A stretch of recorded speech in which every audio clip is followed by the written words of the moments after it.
নামাজ পড়বে। আল্লাহু আকবার, আল্লাহু আকবার, সামি আল্লাহু লিমান হামিদা, আল্লাহু আকবার, আল্লাহু আকবার। আসসালামু আলাইকুম ওয়া রাহমাতুল্লাহ, আসসালামু আলাইকুম ওয়া রাহমাতুল্লাহ। সুবহানাল্লাহ, আলহামদুলিল্লাহ, আল্লাহু আকবার, লা ইলাহা ইল্লাল্লাহ, লা ইলাহা ইল্লাল্লাহ, লা ইলাহা ইল্লাল্লাহ, লা ইলাহা ইল্লাল্লাহ। সুবহানাল্লাহ, সুবহানাল্লাহ, আলহামদুলিল্লাহ, আলহামদুলিল্লাহ, আল্লাহু আকবার, আল্লাহু আকবার, লা আল্লাহর নেক বান্দা ইবাদত করছে দেখছি, জিকির তাসবিহ নামাজ সব করছে দেখছি। যে নামাজের জন্য অর্থাৎ সিজদা না করার জন্য আমি আল্লাহর রহমতে পড়েছি এবং আল্লাহ আমাকে জান্নাত থেকে বিতাড়িত করেছিলেন। আর আমি এই আবেগকে আল্লাহর সাথে নাফরমানি করে, আল্লাহর সাথে শিরক করে ধর্ম নষ্ট করব। এ আমি আল্লাহর ইবাদত গুজার বান্দা। কি আমাকে ডাকছে? ওরে আমি তোর প্রভু, তোর ইবাদতে খুশি হয়ে স্বয়ং এসেছি তোর সমস্ত ইবাদত মাফ করে দিতে। যা, তোর সমস্ত ইবাদত মাফ। কি বললেন? আমার সমস্ত ইবাদত না, আমাকে আর ইবাদত করতে হবে না? না, তোকে আর ইবাদত করতে হবে না। শুধু একটা কাজ করলে জান্নাতে চলে যাবি। পারবি তো সেই কাজটা করতে?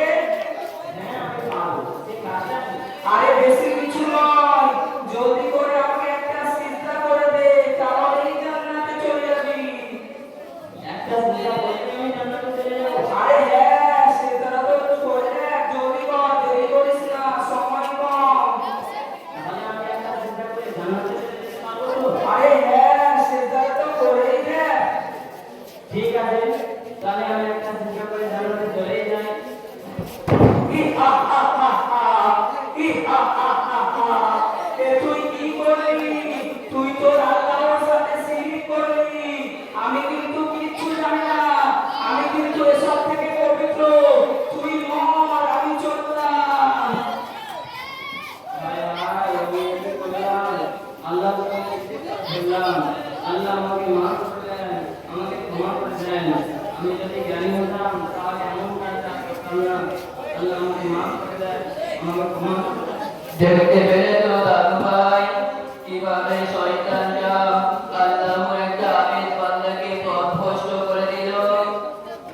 জি, আল্লাহ তাআলার আরেকটাই বান্দা পথভ্রষ্ট হলো।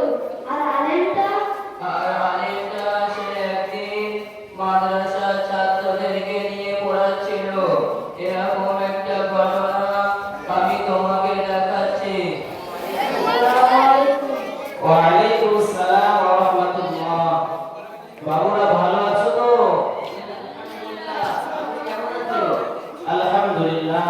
পড়ো, তোমাদের নিজের নিজের পড়াগুলো পড়ো।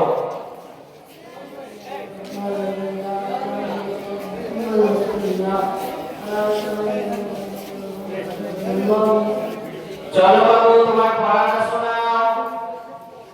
লা ইলাহা মুহাম্মাদুর আহা, ভালো করে পড়ো। লা লা ইলাহা মুহাম্মাদুর আহা, ভালো করে পড়ো। লা ইলাহা ইল্লাল্লাহু মুহাম্মাদুর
ছুটি।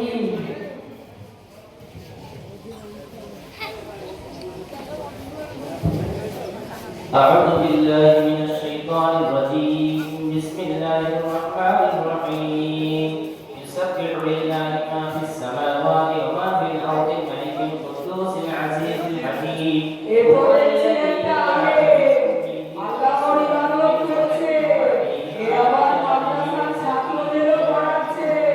এটা আমার সহ্য হচ্ছে না, একে আরো তাড়াতাড়ি পথভ্রষ্ট করতে হবে। নচেৎ আমার বেশি কঠিন। মাদ্রাসার এই আলেমরা ওই ছাত্রদের পড়াচ্ছে, ও ছাত্ররা বলে আমার অন্য ছাত্রদের পড়াবে। এভাবে চলতে থাকলে আদম সন্তান বেশিরভাগ আলেম হয়ে যাবে। অতএব এই আলেমটাকে আমার গোমরাহ করতে হবে।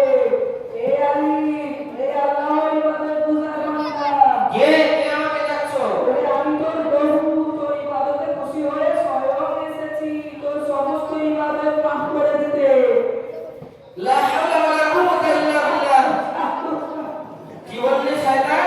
তুই আমার ইবাদত মাফ করতে এসেছিস? আল্লাহ পাক নামাজকে ফরজ করেছে, নবীদের জন্য নামাজ মাফ হয়নি, সাহাবাদের জন্য নামাজ মাফ হয়নি, ওলি আউলিয়া কারোর জন্য নামাজ মাফ হয়নি। তুই আমার নামাজ মাফ করতে এসেছিস? তুই একটা বড় শয়তান। যা তুই এখান থেকে দূরে সরে যা। আউযু বিল্লাহি মিনাশ শাইতানির রাজিম। তোকে তো আমি এত সহজে ছাড়বো না, তোকে আজকে পথভ্রষ্ট করেই দিতাম। আজ তোর দিন তোকে বাঁচিয়ে দিল। কি বললি শয়তান? আমার ইলিম আমাকে বাঁচালো? না, আমার আল্লাহ আমাকে বাঁচিয়েছে। আমার ইলিম আমাকে বাঁচায়নি। যা তুই এখান থেকে দূরে সরে যা। তুই একটা বড় শয়তান। লা হাওলা ওয়ালা কুওয়াতা ইল্লা বিল্লাহ। যা, তোকে পথভ্রষ্ট করতে পারলাম না। যা, তোকে ছেড়ে দিলাম, আমি পালাই। দেখতে পেলে তো দাদু ভাই কিভাবে শয়তানটা একজন আলেমকে পথভ্রষ্ট করতে পারল না, আর ওই আগের সন্তানটাকে পথভ্রষ্ট করে দিল। হ্যাঁ দাদুজি, আমি এবার বুঝতে পারলাম যে মাদ্রাসায় পড়ে আলিম হওয়াটা কতটা জরুরি। চলো দাদুজি, আমি এবার মাদ্রাসায় ভর্তি হব। তাহলে চলো দাদু ভাই, তোমাকে ফুরফুরা বাদেইয়া খালেজিয়া দারুল হাদিস মাদ্রাসায় ভর্তি করে দিয়ে আসি। শুনে যে শেখাররা ওস্তাদরা ছাত্রদের প্রতি খুব মেহনত করে, আর সেখানে খুব ভালোভাবে পড়াশোনা হয়। আমি দোয়া করি ওখানে গিয়ে তুমি আল্লাহর হাফেজ বান্দা এবং